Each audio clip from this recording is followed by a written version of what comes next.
So look at this headline. I've got so many information to give to you guys, and that is our duty to give you guys updates. We know we are in a festive period, but we'll still bring out this time to give you guys updates on what is happening in Nigeria. So looking at the headline here, you can see that so many people are not celebrating this festive period happily.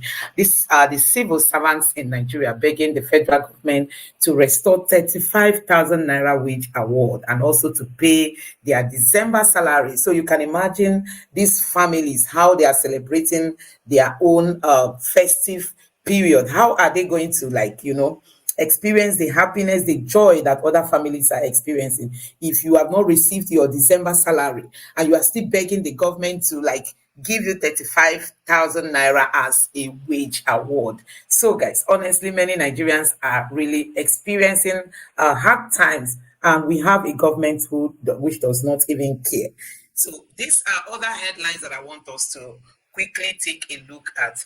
The military is also having that challenge. Tinubu military chiefs under fire as Nigerian soldiers celebrate Christmas without December salaries. Say some of us sold goods to buy clothes for our children. So you can imagine the morale of these people in fighting, some of all these security challenges that we have.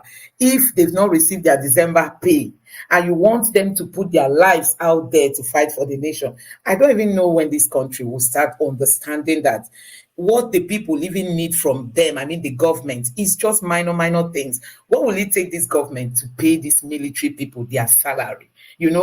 At such a time like this, when other families are celebrating, their own family cannot celebrate. They can't celebrate because they've not even received their December pay.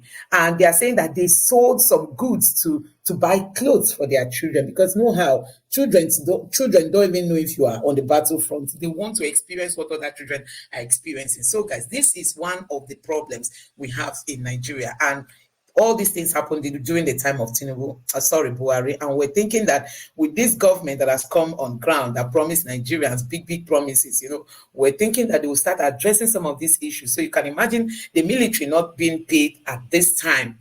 What it means? Their morale must be down. Honestly, their morale must be down. And you can see that yesterday, the people of Plateau woke up to this sad news. You can see the number of persons who were sent to eternity because of, security lapses. We've had all this news for a long time. During the time of Buhari, we saw this experience was always there, not just in Plateau, in so many states across Nigeria. And you can see that these bad guys in the bush, they've come up again. They've now started their routine work to be sending people to eternity. You can imagine the number of persons who have lost their lives. 112 persons in Nigeria, with 47 injured. They must be in a critical state now. And you can see that this is not as if it's coming for the first time. This is not the first time. This Plateau have been experiencing this, and especially during Christmas Eves and within the Christmas period, they must have this kind of experience, meaning that these bad guys in the bush, they've programmed themselves that every Christmas period, this is what they must execute, just to ensure that these villages are made to mourn or be in a very sorrowful state. So you can imagine these families at such a time when others are celebrating. These families are now in sorrow. That is it for you guys in Nigeria. And this is Mr. Chidi Odinkalu airing his own view that the situation in Plateau State, North Central Nigeria, is genocidal. 112 killed in the latest Christmas Eve destruction that just happened. So everybody is worried. When you see all this, you begin to worry on the kind of Nigeria we have today. Before now, I shared with you guys, there's this video I streamed where the spokesperson for this current administration is saying that Nigerians should be good ambassadors for Nigeria.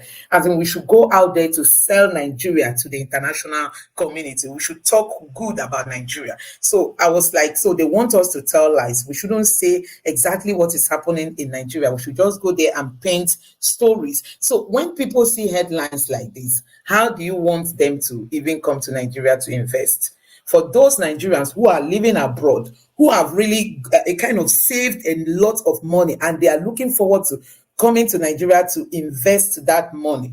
When they see headlines like this, how do you want them to visit the country? Do you know that many Nigerians cannot come home? Some people have vowed never to bring their children to Nigeria again, never to even set their feet again in Nigeria, just because of headlines like this. Because people are scared, people are worried. Should they come to Nigeria, to visit Nigeria, they might end up, not going back to their places of residence alive. And that is it. So you look at this headline, it's not a chicken number. As in, if we were to be living in a society where the lives of human beings are valued, you know that this number would have sparked, some people being fired. But I tell you, we are used to all this, and that is just it. We are used to it. 112 persons have been sent to eternity. So many families have been left to mourn at such a time when others are celebrating. So this man is one of the people that lost his life. If you can check critically, you can see that he lost his life. Not just himself, his mother, his younger brother were also one of those three of those people that were sent to eternity during this attack that happened yesterday. Honestly, this is sad. This is sad. These are all Christians. So you can see these people targeted a particular religion during this destruction. Honestly, this government must sit up. We can't continue this way. And Amnesty International is also lending its voice. It's saying that Christmas Eve attack shows Tinubu's government brazenly failing to protect Plateau communities, Nigeria, Amnesty International. So honestly, these Plateau people, they've suffered a lot. Nigerians, the people of Plateau State have suffered a lot. And they showed their desire to have a change of government during the last election. We know they massively voted against the APC. But you know the kind of judiciary we have. They are trying to remove the governor of Plateau State. Not just that. We all know Governor Lalong, who was the ex-governor, the ex-governor. He became a minister under Tinubu. And then the judiciary returned him as a senator that won in his district. The case went to court, him and his opponent. The case was in court. And then finally, the judiciary approved that or gave the judgment that Lalong is the one that won that election. Lalong failed during the election, but the judiciary has restored him. So that led to Lalong having two positions in front of him. He has the position of being a minister and also returning as a senator. So he was just between opinions on what to choose, which of these positions to stick with. He was like, should I resign my ministerial position and go for a senate position? So he was just battling between these two things. Nigerians, you can see where we are as a country. If we were to be in a very fair society, Lalong wouldn't have won because the people of Plateau were so tired of him.